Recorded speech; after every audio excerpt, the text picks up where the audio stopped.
Being a MAP specialist is really a real joy for somebody who's in recovery themselves, because we get the opportunity to kind of coach and to advocate for people who are newly sober, and to share with them our experience at what we have done to avoid the pitfalls of relapse. Every MAP specialist is 3 years minimum into their own recovery.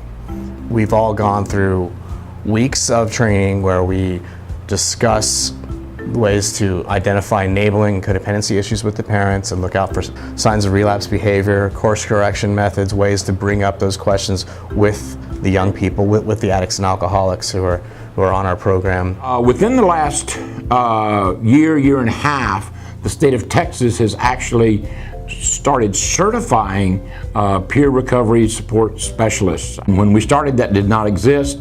It does exist now, and as soon as it existed, we established a training course which allows all MAP specialists to be certified in the field by the state of Texas. Additionally, they're given many hours of shadowing where they sit with another MAP specialist and listen in and watch and shadow and listen to the conversations that the MAP specialist is having with the parents or the spouses and the addicts and alcoholics who are on the program, so that they can see in what ways we're able to help them to see what they're experiencing.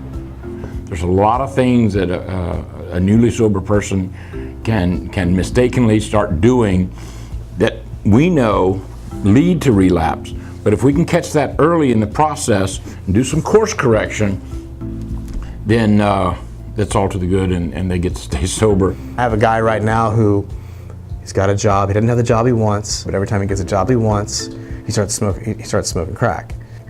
But this time he's working at a call center, which is funny because so do I. But he's on the phone now, and he makes he makes kind of like a minimum wage thing, and he works 8 to 5, and he goes to meetings every day, and he lives in, I think, his 4th sober house at MAP, but this is the longest and the highest quality sobriety he's had. And mom and dad are backed off. They're all doing better. But it was a rocky road getting there. And I got to be there for it. That was cool. I'm not a sponsor, but I am an advocate for their sobriety. And there's a lot of joy in that. There's a lot of fulfillment in that. And I get a lot of pleasure from it.